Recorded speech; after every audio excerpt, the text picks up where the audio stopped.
2024 преломна година во политиката, но и во економијата.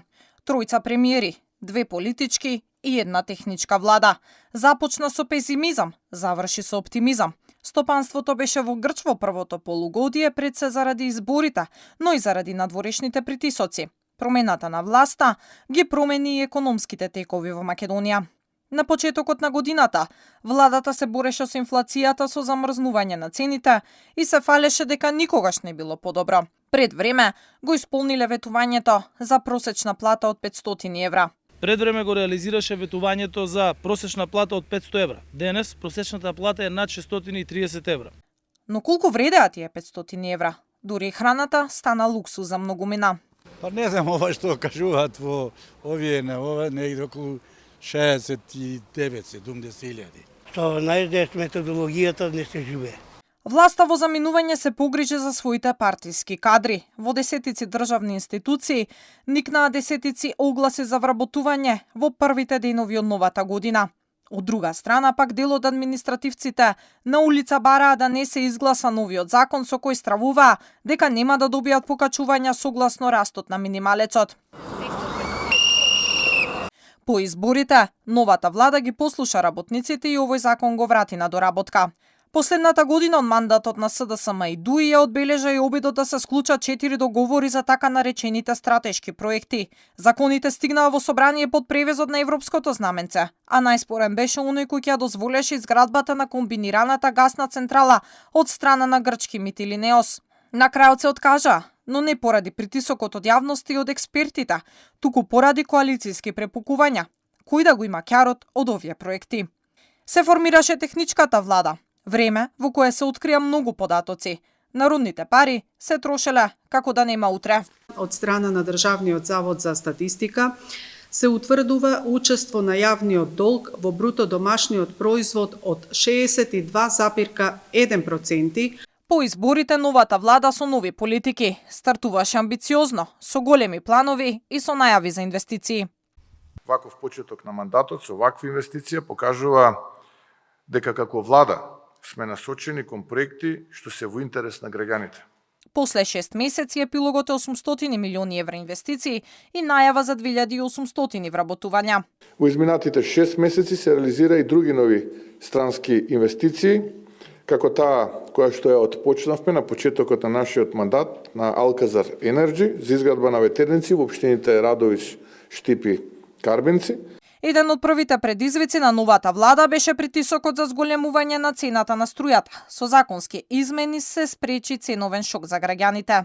Сериозен предизвик беше прекројувањето на државната каса. Излезе на виделина пустошот кој зад себе го оставиле СДСМ и ДУИ. Немало предвидено пари за тековни трошоци, ниту за плати и пензии, немало за покачувања.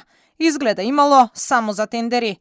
Владата ги пополни дупките, ги скрати непродуктивните трошоци и со пренамена на средства успеа да обезбеди повеќе пари за плати, пензии за бизнисите.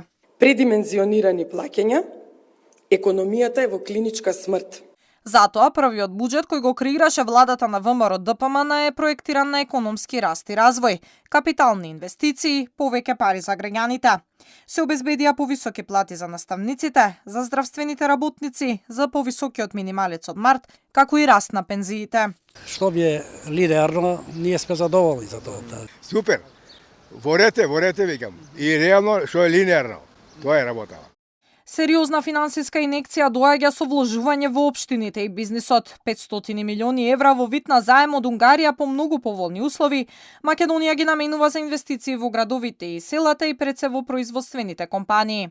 Со овие пари ќе се поттикне инвестициски циклус, со што ќе се зголеми нивото на капитални инвестиции, а владата очекува дека економијата ќе заживее и конечно ќе има раст над 3%.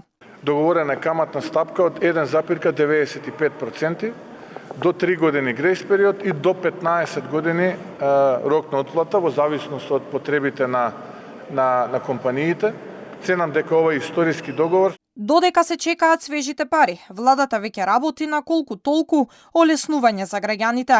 Ограничување на бруто профитните маржи имаше со така наречената есенска кошничка, а се уште на сила е и новогодишната кошничка која има над 1000 производи. Стигна бројката на производите повеќе од 1100 производи. Сега јас ситно нешто из пазарев, еве гледам има и контрола од пазарно да ги пофалиме. Да, забуд. Она што е новина е дека владата отворено посочи до трговците дека не дозволува манипулација со граѓаните.